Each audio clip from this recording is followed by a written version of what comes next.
সাহে মিলানে জিকি ৰসিলে কোৰআন কিতাবত পায় লুহিতেই ৰখিয়া দিখো পোহৰীয়া মাজতে দিখোৰে ঘাট আজানৰ দুভায়ে জিৰণি ললেহি সৌৰা গছৰে ছাঁ দেওবাৰে হজৰত আজান পীৰ চাহেবৰ স্মৃতি সংৰক্ষণ সমিতিৰ চতুৰ্থ বাৰ্ষিক অধিৱেশনখনি গুৱাহাটীস্থিত কলাক্ষেত্ৰৰ ভাষাতত্ত্ববিদ ডক্টৰ বাণীকান্ত কাকতি প্ৰেক্ষাগৃহত অনুষ্ঠিত হৈ যায়। সভাখন পৰিচালনা কৰে সমিতিৰ স্থায়ী সভাপতি সৈয়দ আব্দুৰ ৰছিদ আহমেদে। বিশিষ্ট সাংবাদিক প্ৰশান্ত ৰাজগুৰুৱে তেওঁৰ মুখ্য অতিথিৰ ভাষণত সাৰুৱা আৰু তত্ত্বগধুৰ কথাৰে সকলোকে আপ্লুত কৰে।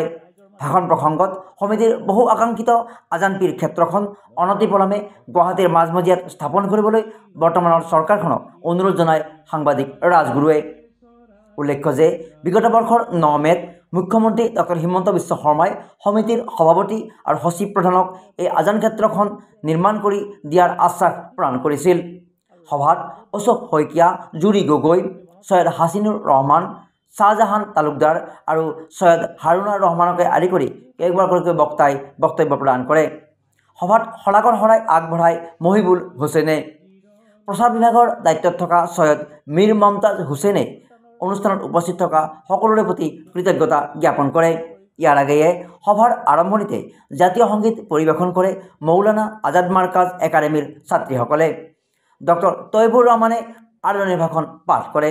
সভাৰ উদ্দেশ্য ব্যাখ্যা আগবঢ়াই সমিতিৰ সচিব প্ৰধান সৈয়দ মহম্মদ বাকিৰে। বিশিষ্ট আমন্ত্ৰিত অতিথি তাজেৰুল হকে তেখেতৰ সাৰুৱা ভাষণত আজান পীৰ, জিকিৰ জাৰি আদি বিভিন্ন বিষয়ত তত্ত্বগধুৰ বক্তব্য প্ৰদান কৰে। জিকিৰ পৰিৱেশন কৰে অনাতাঁৰ শিল্পী হাফিজাৰ ৰহমান চৌধুৰী আৰু সহযোগীসকলে। মহম্মদ ফাইজুৰ ৰহমানে লোকগীত পৰিৱেশন কৰি ৰাইজৰ প্ৰশংসা বুটলিবলৈ সক্ষম হয়। আজিৰ সভাত সৈয়দা মাজনী আহমেদৰ সম্পাদনাত প্ৰকাশিত আজান পীৰ নামৰ মুখপত্ৰখনি উন্মোচন কৰা হয়। উক্ত মুখপত্ৰখনি উন্মোচন কৰে বিশিষ্ট সাংবাদিক প্ৰশান্ত ৰাজগুৰুৱে। Bureau' report, democracy live 24x7। নমস্কাৰ।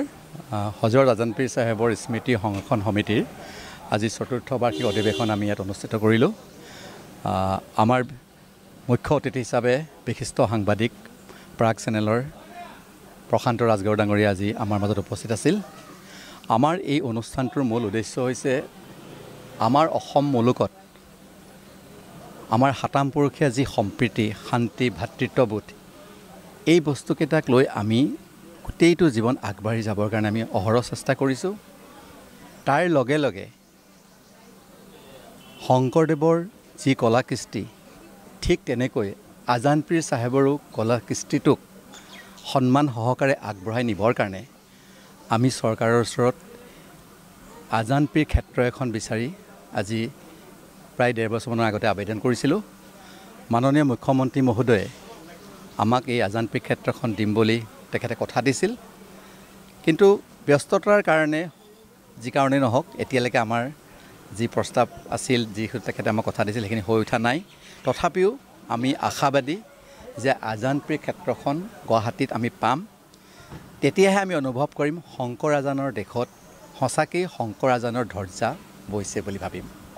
এখন চিঠি পঠিয়াইছিলোঁ মাননীয় মুখ্যমন্ত্ৰী ডাঙৰীয়াক লগ পাবৰ কাৰণে। তেখেত আমাৰ ডাইনামিক চিফ মিনিষ্টাৰ, কৰ্মদক্ষ চিফ মিনিষ্টাৰ, সকলোৱে শ্ৰদ্ধাৰ পাত্ৰ, আমি সন্মান কৰোঁ। কিন্তু চিঠিখনৰ উত্তৰটো পাওঁতে আমাক প্ৰায় 6 মাহ লাগিলে। 6 মাহৰ পিছত এদিন আমাক মাতিলে, মই সভাপতি হিচাপে আৰু মোৰ সচিব প্ৰধান সৈয়দ মহম্মদ বাকিৰ আমি গৈ তেখেতক লগ কৰিলোঁ। আমি তেখেতক ইতিমধ্যে মাটি দেখাই দি প্ৰায় 10 কোটি টকাৰ এটা প্ৰজেক্ট দিলোঁ যে ছাৰ আপুনি এইখিনি কাম কৰি দিব লাগে। আমাৰ সমাজখনত মানুহখিনিয়ে যাতে এইখিনি চিনি পায়, বুজি পায় শংকৰ আজানৰ মহত্বটো কি আছিলে, সেই একতা দলেৰে যাতে আমি আগবাঢ়িব পাৰোঁ। ঘূণে ধৰিব খোজা সমাজখনত যাতে আমি ঘূণ আঁতৰাব পাৰোঁ, তাৰ কাৰণে তেখেতে আমাক কথা দিছিলে। মাটিৰ কথা সুধিলে মাটিৰ কথা ক'লোঁ, তেখেতে কথা দিলে, হ'ব বুলি ক'লে। আমি বৰ সুখী হ'লোঁ। ৰ'ব ক'লোঁ, সেই আশাৰ ৰেঙনি দেখি আমি চবকে ক'লোঁ, চবে